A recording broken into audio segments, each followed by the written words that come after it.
بالکل جی، ایک اور بھی لاہور سے ایک اہم آپ کے ساتھ سٹوری شیئر کرتے ہیں، وہ یہ ہے کہ کل یہ واقعہ رپورٹ ہوا۔ لاہور کے ڈیفنس تھانے میں ایک سنگین نوعیت کا مقدمہ درج کیا گیا ہے، جس میں نائب وزیر اعظم اسحاق ڈار کے قریبی رشتہ دار رضا ڈار سمیت دیگر افراد کو نامزد کیا گیا ہے۔ اور یہ ایف آئی آر کے مطابق اب واقعہ کیا ہوا کہ ہالینڈ کی رہائشی خاتون اسٹیفنی ایڈریانا، ان کی درخواست پر یہ مقدمہ درج کیا گیا، جس میں الزام بھی عائد کیا گیا ہے کہ ملزم رضا ڈار، جو کہ اسحاق ڈار صاحب کے قریبی رشتہ دار ہیں، انہوں نے گزشتہ سال اکتوبر میں سنگاپور میں ملاقات کے دوران اسے پاکستان آنے کی دعوت دی۔ مطلب رضا ڈار نے اسٹیفنی کے اکارڈنگ ایف آئی آر میں یہ درج کیا گیا ہے، پاکستان آنے کی دعوت دی اور 29 جون کو پاکستان آمد کے بعد مبینہ طور پر اسے اپنے پاس بلایا اور پھر دیگر ساتھیوں کے ساتھ مل کر اسے اغوا کر لیا۔ اچھا، اب یہ جو متاثرہ خواتین ہیں ان کو مبینہ طور پر جنسی تشدد کا نشانہ بھی بنایا گیا، جبکہ ملزم ایک الزام ہے ابھی تک، اور ظاہری ایف آئی آر کا متن ہے جو ہم آپ کے ساتھ شیئر کر رہے ہیں۔ ملزم رضا ڈار نے خود کو مغوی ظاہر کرنے کا ڈرامہ بھی کیا، یہ بھی متن میں بتایا گیا ہے، اور بعد ازاں تاوان کے لیے دباؤ ڈالتے رہے۔ تو یہ دیکھتے ہیں اب یہ معاملہ مزید کس طرح آگے بڑھے گا۔ بابر خان سے ذرا اس حوالے سے جانتے ہیں۔ بابر، یہ واقعے کی جو ڈیٹس آ رہی ہیں سامنے، ٹائم لائن ہے، وہ کیا بتا رہی ہیں؟ ایف آئی آر میں غیر ملکی جو خاتون ہیں ان کے الزامات کیا ہیں؟ ادارے اب کس طرح سے اس کی تفتیش کر رہی ہیں؟ دیکھیں، یہ ڈیفنس سی کے علاقہ میں ایک واقعہ پیش آیا تھا جو ایف آئی آر ہوئی ہے۔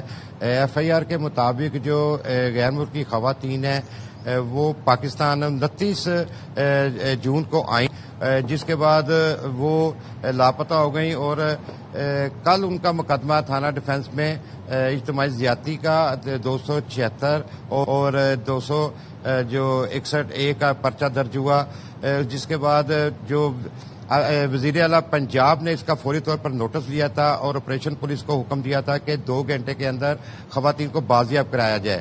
خواتین بازیاب بھی ہو گئی اور ملزم بھی پکڑے گئے۔ ملزم اس میں ایک نائب وزیر اعظم اسحاق ڈار کے جو قریبی رشتہ دار ہے رضا ڈار، وہ نامزد ملزم ہے، مین مرکزی ملزم ہے، اور اس کے علاوہ 4 ملزمان ہیں۔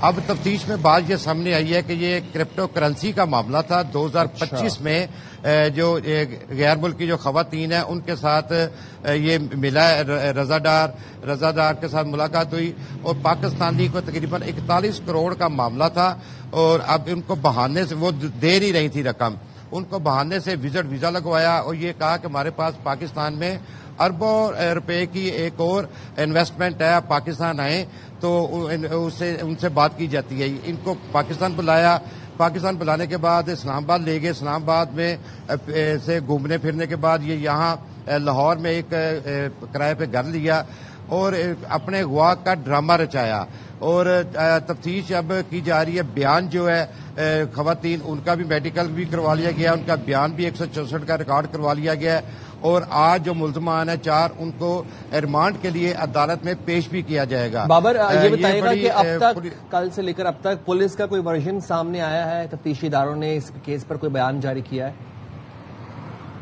دیکھیں، پولیس تو بالکل خاموش تماشائی بنی ہوئی ہے، کیونکہ جو نائب وزیر اعظم ہیں ان کے قریبی رشتہ دار اس میں انوالو ہیں، اس لیے پولیس جو ہے اس میں کسی قسم کی ابھی کوئی بیان نہیں دے رہی۔ اب دیکھنا یہ ہے کہ اگر کوئی عام شخص ہوتا، اس کے خلاف کیس ہوا ہوتا تو اب تک سی سی ڈی متحرک ہو چکی ہوتی اور رضا ڈار کے ساتھی بھی اس کو چھڑوانے کے لیے آ چکے ہوتے، لیکن یہ کیس جو ہے انویسٹیگیشن اور آپریشن مشترکہ طور پہ یہ اکٹھے تفتیش اس کی کر رہے ہیں، اور ہمارے ذرائع کے مطابق یہ کرپٹو کرنسی کا معاملہ ہے، اور کافی دیر سے یہ اکٹھے کاروبار کر رہے تھے کرپٹو کرنسی کا، اور ملاقات ان کی سنگاپور میں ہوئی تھی۔ پھر ان کو جب پیسے دینے سے جو غیر ملکی خواتین ہیں انہوں نے انکار کیا تو بہانے سے ان کو پاکستان بلایا، ویزا لگوایا، پھر اس کے بعد ان سے مطالبہ کیا، اور جب مطالبہ پورا نہ ہوا تو ڈرامہ رچایا اغوا کا، جس کے بعد خواتین کا جو ہے خواتین کی طرف سے ایف آئی آر بھی درج کی، اور کہا یہ جا رہا ہے، جو تفتیش میں یہ بتایا جا رہا ہے کہ ہالینڈ سے 15 کی کال چلائی گئی، جو کہ ایسی ہینیس جو کیس ہوتے ہیں وہ وزیر اعلیٰ پنجاب تک ڈائریکٹ جاتے ہیں۔ وزیر اعلیٰ پنجاب نے 2 گھنٹوں کے اندر خواتین کو بازیاب کرانے کا ٹاسک دیا D I G operation Lahore Faisal Kamran کو، جنہوں نے خواتین کو بازیاب کروایا اور ملزمان کو گرفتار کیا۔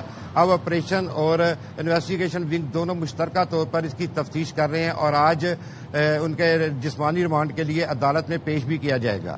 جی بابر، بہت شکریہ آپ کا. دیکھتے ہیں یہ کیس آگے کیسے بڑھتا ہے. ظاہر اس میں غیر ملک خاتون بھی ہیں، کرپٹو کا معاملہ بھی ہے، FIR کا متن بھی ہم نے آپ کو بتا دیا ہے. یہاں پر ہم بریک لے رہے ہیں. بالکل جی، بریک کے بعد حاضر